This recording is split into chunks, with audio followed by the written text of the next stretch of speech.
morning, Forefront, and happy Black History Month. That was a robust good morning back. I love that. Good energy. I'm Reverend Josh RaderLee. I serve as the co-pastor of Teaching and Community, and we're in the series called Disruptions. And so one story I want to share with you is about a disruption that happened in my life when I was 5. My parents decided they were going to get a divorce. My mother made this decision because it was just really difficult for her, both financially, mentally, physically. There I am at 5. Because of my father's, as I've shared before, his substance abuse issues. And so my mom, making this bold decision that the best thing to do was to leave my dad and to divorce and figure out a different situation, also found herself in a really difficult place financially. She was living with her best friend because she could not make it on her own, which also meant that she needed to figure out what was going to happen with me. And so she asked my grandma if my grandma would take me and let me live with her and be with her for a time until my mom could get back on solid ground, and then she could come back and raise me and take care of me and be present to me. And so my grandma, without missing a beat, said yes. Probably part of it was because it was her son that was not being present in my life and was not caring for me as one should as a father. And so I think she probably felt some level of guilt about that, and so she stepped up as that sort of parental role. But my grandma's and my relationship blossomed into something that she says now was the greatest gift that she'd ever gotten that she didn't know at the time. And we have a very close relationship now. And I can remember some really vivid, special memories with her during that time when she was raising me. I remember starting kindergarten and grandma being grandma, she couldn't say no. And so I was like, can I ride my red Jeep to church, to school, and like chain it up like a bike? And so I rode, if you remember these little automated cars that you could ride around. And so it wasn't super far to school, but it was far enough that she just walked next to me, and I drove that thing to school, and we chained it up. And then she walked back, and I got in it after, and I'm like riding down the sidewalk like, this is my grandma. Like, she just thought this was totally cool and normal, and thought it was hilarious, even though the kids at school started to make fun of me eventually. I can remember her putting the ABCs all over her living room wall, and it like hurting the wallpaper over her, being like, it doesn't matter as long as you learn your ABCs, because she was trying to deeply instill this in me. I also remember my grandma taking me to a storefront Pentecostal church Sunday after Sunday, and when everybody would say, let's go down to kids stuff, I'd be like, I'm not going to kids stuff. And I would like sit on the front row. I refused to go because I wanted to watch the preacher. And I was mesmerized by the preacher. And then I would go home and I would break out this broken down music stand, very similar to this, but it was extremely wobbly. And I would sit my grandma dong on the couch and I would preach whatever 5-year-old, 6-year-old truths I had taken from the sermon that day. And my grandma, I remember she grabbed me one Sunday after church when I was preaching to her the message, and she just looked at me in the eyes and she said, Jay, I wrote it down exactly, you're going to be a preacher one day. 5 years old. Now, my mom eventually got to a place where she was grounded and had a house, and she got remarried.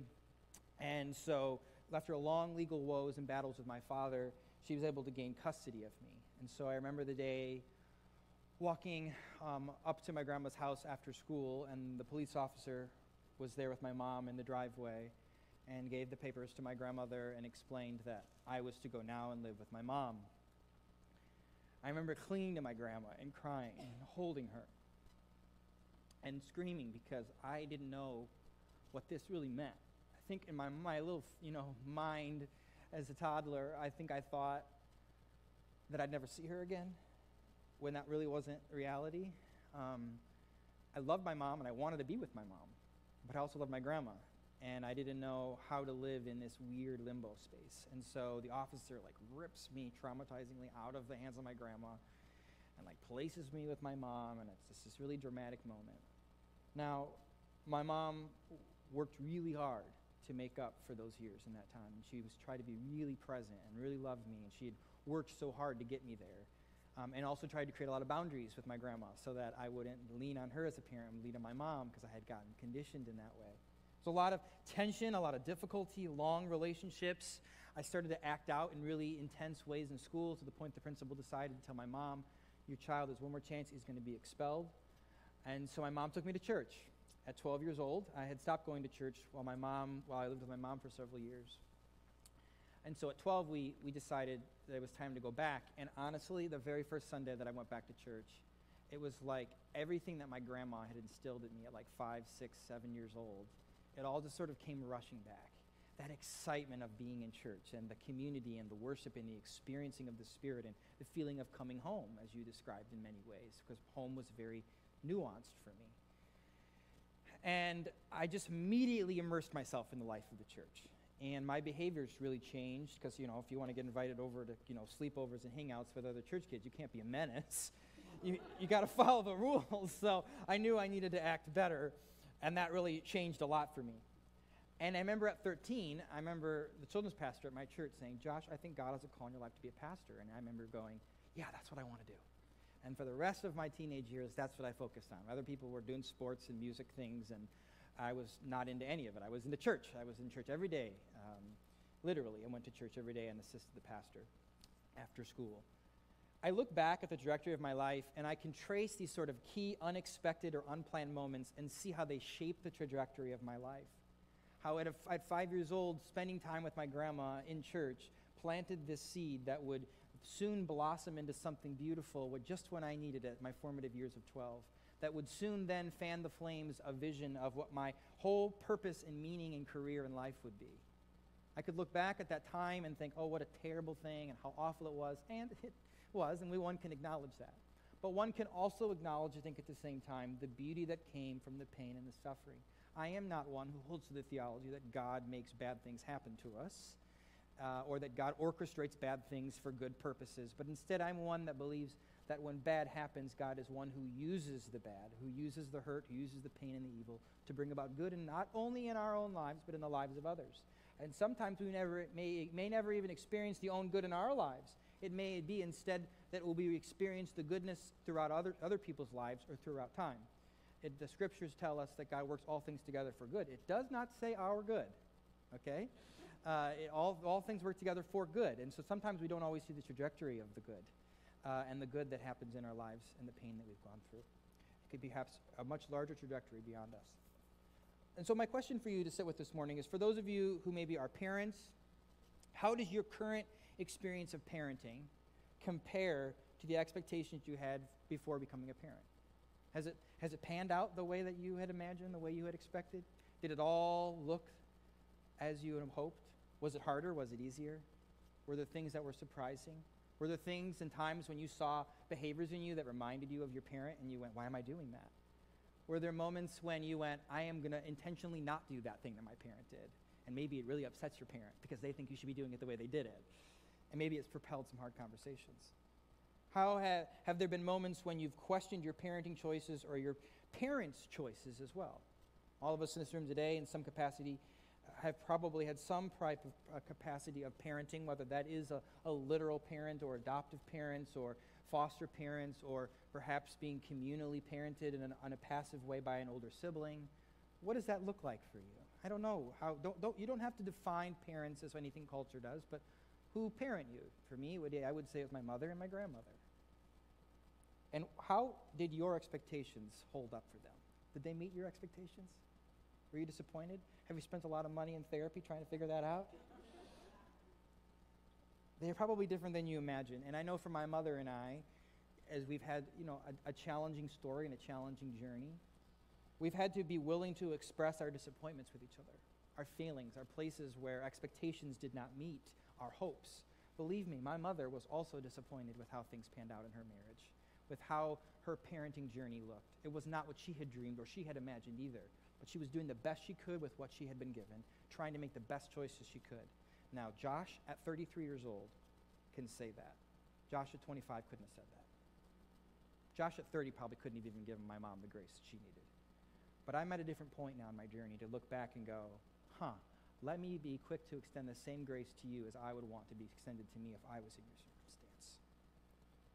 This is really part of the human experience. We all look back and we all have critique and thoughts about our parents' parenting styles, and our parents have thoughts about their parenting styles, and sometimes alterations are made, and sometimes just generational patterns are passed down.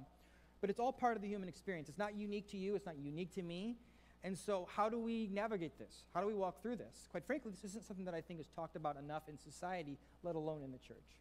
Instead, it's just respect your parents and don't talk back and don't question and be quick to forgive instead of grappling with the realities of what has been, what is, and what will be. And so I think one of the things that has helped me over the years is I identify with different biblical characters. And for me, one of the stories that I glean a lot of wisdom and insight from to think about, like, oh, yes, my story can be hard, but like everyone's story has some elements of difficulties. All the way back to our ancient scriptures and how did they navigate those things then, or what could they have done better or differently then? Not to say that scripture is the ideal model of how one handles family trauma. God knows that's the truth. But one of the biblical stories that I most identify deeply with is out of Exodus 1, and it's really the upbringing of Moses. I want to read this story with you today, but to give you some background, Pharaoh gave this order that every newborn baby was to be thrown into the Nile River. Now, upon being given this instruction, at the same time that this order was given, there was a man and a woman from a Levi tribe that got married. And the woman was named Jochebed, and this would be Moses' mother. She became pregnant with her first son, and she hid him for 3 months until she couldn't hide him any longer. Now, I don't know if that was because he was a really ornery crying baby, if he was getting larger. I don't know what reason was, but 3 months was the cap. Until she had to decide what she was going to do next. And so the Bible tells us that she put him into a basket, laid him amongst the reeds on the bank of the Nile River. And this is where I want us to pick up in our story today, Exodus chapter 2, beginning in verse 5. Soon Pharaoh's daughter came down to bathe in the river, and her attendants, which I want to add, is a Hebrew, walked along the riverbank. When the princess saw the basket among the reeds, she sent her maid to get it for her. When the princess opened it, she saw the baby. The little boy was crying, and she felt sorry for him. This must be one of the Hebrew children, she said. Then the baby's sister approached the princess. Should I go find one of those Hebrew women to nurse the baby for you, she asked. Yes, do, the princess replied. So the girl went and called her baby's mother. Take this baby and nurse him for me, the princess told the baby's mother. I will even pay you for your help. So the woman took her baby home and nursed him. Later, when the boy was older, the mother brought him back to Pharaoh's daughter, who adopted him as her own. Y'all, this is some well-orchestrated hustle right here. Literally, I want to be or in the room when they have this conversation. It's like one of the Hebrew servants is like, well, let me tell you something. I'm actually the maid for the Pharaoh's daughter, and I was listening, and she really wants a child, and she hasn't been able to get one. And guess what? You have a child who's 3 months old, and then if you get caught with it, it's going to get killed. So here's what we're going to do. You're going to take that little baby, you're going to put him in this basket, and when she's getting ready to go do her daily bathing, and I'm over here holding her robe and her towel, you're just going to push that little basket with that baby over by the reeds, and then she's going to be like, oh, a baby! And then I'm going to be like, oh, no, who's going to feed it? And then the Pharaoh's daughter is going to be like, oh, my goodness, what will we ever do? It's so cute, it's crying, it's so helpless. Oh, I know what to do. I can save the day here. You know what? I've got a friend. I've got a friend who recently had a baby, and because of your father, all of them were killed. And so she's got this bursting breast milk that needs somewhere to go. Maybe I could take this baby to that woman, and she could feed the child and kind of help you in this moment. Would you do that for me? Oh my gosh, thank you. That would be amazing. Great, let me just take this baby for you. I'll bring it back when it's done.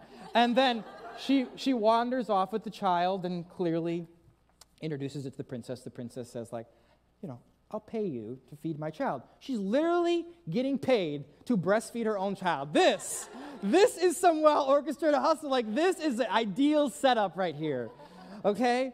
And so she does this, and until the child's no longer needing to be breastfed, then when the child no longer needs to be breastfed, the child is brought back to be raised by the princess and is adopted in this story. And so I think this is kind of interesting when you think about this narrative. There's a lot of questions that come up for me. I imagine this had to be a really difficult situation, that the mother had not anticipated that the same time she would get pregnant, that the government would decide to have this ridiculous law and rule to kill all the boys in the Hebrew community. And so she's having to pivot. This isn't what she'd hoped. This wasn't what she had imagined for raising a child. And then on the other side, I imagine the Pharaoh's daughter would think that if anybody could have a child, if anyone could have a boy, anyone would have the favor of the gods, it would be her, and yet she can't. And I could imagine there's some pressure from her father to have a child. And yet she's not meeting his expectations. I imagine her expectations aren't being met. And so all of this family trauma and intensity, all of these childhood and hopeful parent expectations come crashing down together.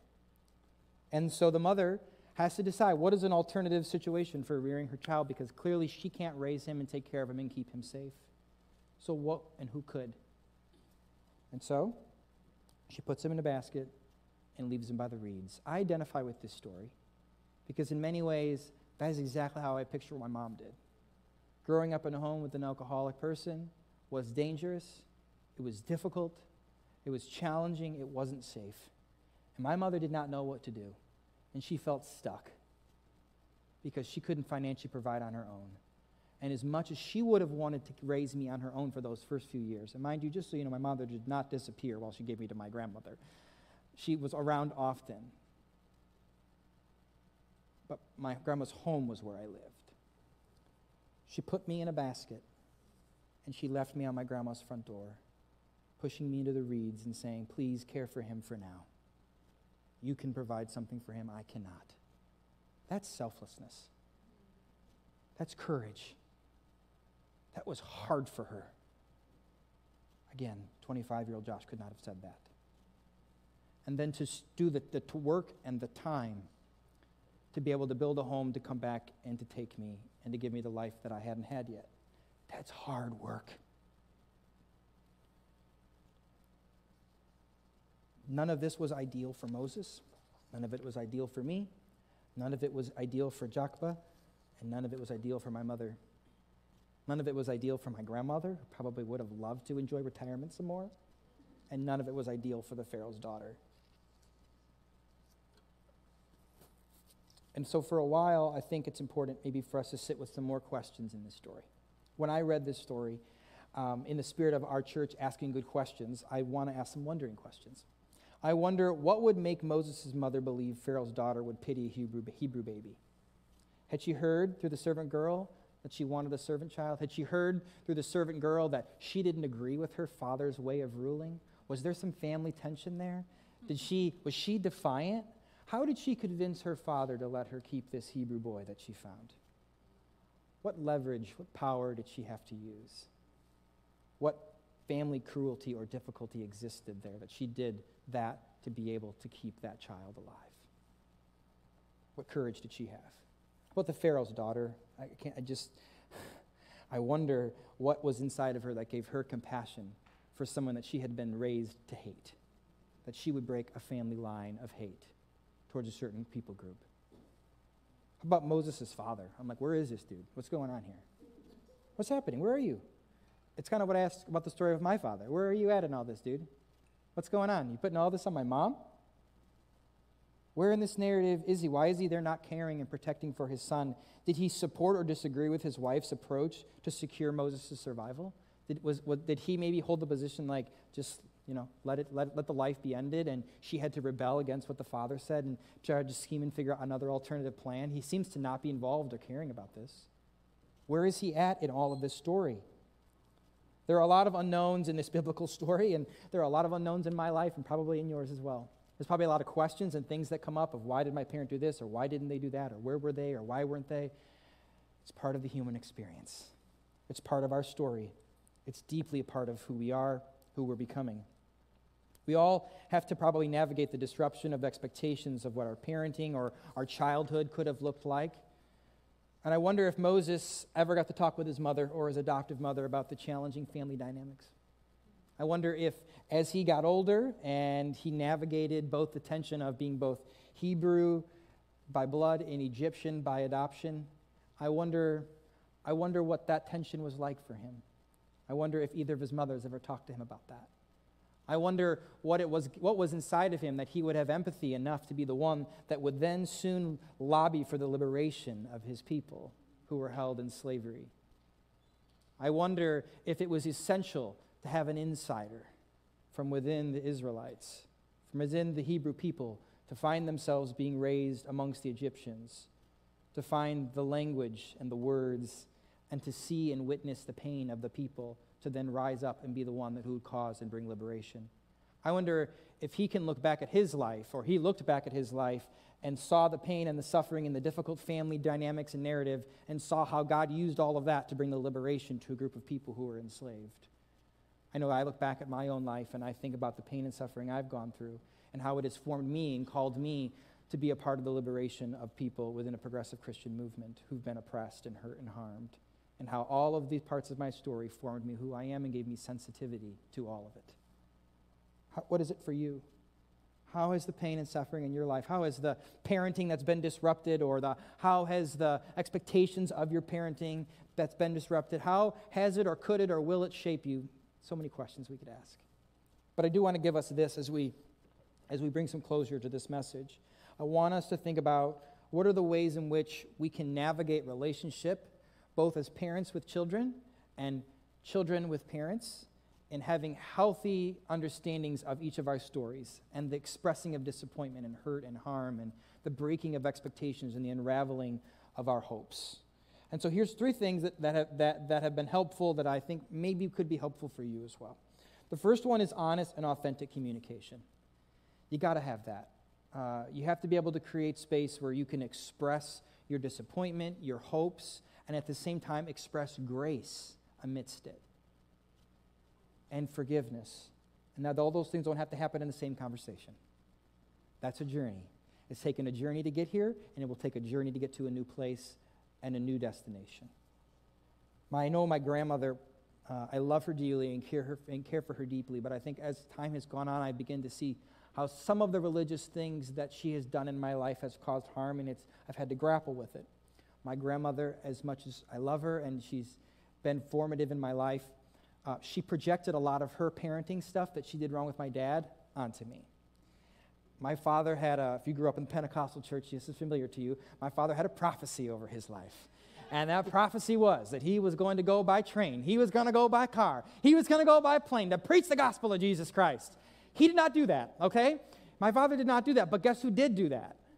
And so, my grandma said to me another time, she grabbed me by my shoulders and she looked in my eyes and she said, your father took a pass on his prophecy, but it's been passed down to the next generation, and you're fulfilling your father's prophecy. I'm like, oh, shit, I'm going to need some therapy for that. I'm like, don't put that on me. Don't put that on me. I mean, that's heavy. I gotta peg down a mantle. I don't have my own purpose, my own story. I have to take someone else's and fulfill it? No. Now, when I was young, I couldn't speak up to that, but now whenever my grandma says that to her, I remind her, no, Grandma, I think I have my own calling, my own story. And also, Dad's life isn't finished yet. There's been plenty of people that God straightened out. He's only in his mid-50s. She's got some runway still. Don't give up on him yet. There's been moments when I've had to call my grandma into some authentic conversation and say, let's not say that. That's causing harm, or that's causing some hurt, or that kind of redirected me in a way that wasn't helpful. You got to have authentic, genuine conversation. As I've said, my mom and I have had a lot of really good conversations that have allowed that bridge to be built, to let go of some pain and some hurt on both sides.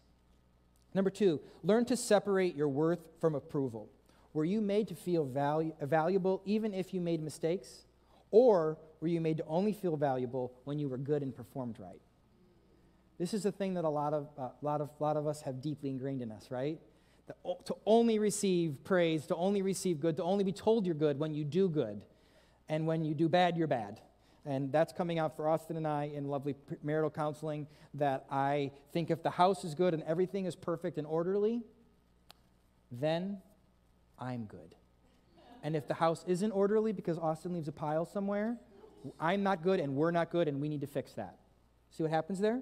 See that journey? And so learning to be like, nope, the house can be messy and I can still be good. We can still be good. My inherent goodness isn't tied to my performance. That's work one has to do, right? I just said we're in therapy because we can't do it on our own, right? We have to work on that with somebody outside of us as well. And he can't fix me. That's not his job. Okay, I'm getting deep here. The last thing I'll say here is the importance of setting boundaries. You can't change others' opinions or perspectives on you. You can't change that. But here's one quote that I want to give you from Alex Lai, a licensed marriage and family therapist, who offers their perspective in an article on perspective on parental disappointment. They say this: it's important to emphasize that you should not try to change your parent or child's opinion or perspective on you. That is outside of your control. Rather, it's important to focus on minimizing behaviors that are hurtful, such as passive-aggressive comments or critical statements. These boundaries are meant to protect you from being hurt by your parents or your child. And so I'll let you let that sit in, but I want to add this thought. I've said it before. If you create a boundary to cause harm, that's not okay. If you create a boundary to protect yourself from being harmed, that is okay. And so creating those boundaries and making them clear and holding people accountable to them, whether that's with your child or whether that's with your parent, that is essential to finding a healthy way to move forward. Because if you continually get hurt by the same thing, you're just heaping more pain onto the same thing instead of finding a way to move forward and say, this has not worked for us in the past. This pattern has not been good. We're going to stop doing this, and we're going to do this. Or we're not going to do this, and we're going to do that. And when we do this back again, we're going to apologize, we're going to acknowledge it, and we're going to move forward. And I'm going to call you on it, right? This is healthy boundaries. This is how one can move forward. So I hope these are helpful thoughts when you think about that. I'll close with this final story and words of encouragement. Actually, I don't have time for the final story. I'll skip it. I shouldn't have spoke that narrative out loud. It's 12 o'clock. Quickly, I'll tell it. There's two people named Andy and Sandra Stanley. They are megachurch pastors, but I really have deep respect for them. And they talk about one day their children were being babysat. They come home. The babysitter says to them, your kids were very rude and disrespectful today. They're not usually like that, but they were just so rude and defiant. And so the parents give them some extra money, apologize, send them home. Next morning, mom wakes up, goes to the car, and calls the kids from the house and says, get your wallets, meet me in the car. And so the kids grab their wallets. I think they're going to the store today. They're super excited. They got all their allowance money. They get in the car, and then she locks the doors, and she says, so last night, you were really rude and disrespectful to the babysitter, and she said you did this and this and this, and that wasn't okay. So today we're going to go to the store, and you are going to buy her some flowers, and you're going to get a card, and you're going to write her a note, and when we're going to go to her work, and you're going to apologize to her specifically for the things that you did. And you're going to commit to not doing them again, and if you do them, you're going to commit to doing better and apologizing next time, and not me having to do this. And so they get the flowers, and they walk past all the cubicles in her office, and they go up to her cubicle, and they're just like so nervous, and they're so scared. And they utter out their apology, and they give her the flowers and the card, and she forgives them and gives them a hug, and they move forward. And what I love about this parenting style and method, this is the kind of parent I want to embody. They would have much rather their parents said, you get no video games, or a huge long talk, or you can't see your friends for a week. They would have much rather preferred that. But that would not have accomplished anything. Punishment would not have reconciled the relationship. Instead, she made them do the hard thing, which was to repair what they had done so that the relationship could move forward in a healthy way. This is what we're all called to do in our relationship with our children, in our relationship with our parents, to not be so fixated on the punishment so that they learn the lesson that you hurt me, but instead be fixated on naming the pain so that we can reconcile and move forward in a healthy way. Amen? Amen. So parents in the room, I pray this over you as I invite the worship team to come. I pray that you would have the grace with yourself for the ways you have and will fall short of your expectations. The ways you have and you will fall short of your expectations. The expectations you have of yourself and the expectations your children will have of you. And may you be willing to acknowledge the impact of your imperfection and to share in the intent of your actions. And for all of us who have been parented, I pray that you would have grace with your parent. May you extend to them the same grace that you hope to extend to yourself, or that you do extend to yourself. And may you continually love and accept your parent in all the ways that you desire to be loved and accepted. I think if we do that, I think that'll be like a bouquet of flowers and a card and an apology, and it'll build bridges of hope and love. May you love your parents, and may you love your kids well.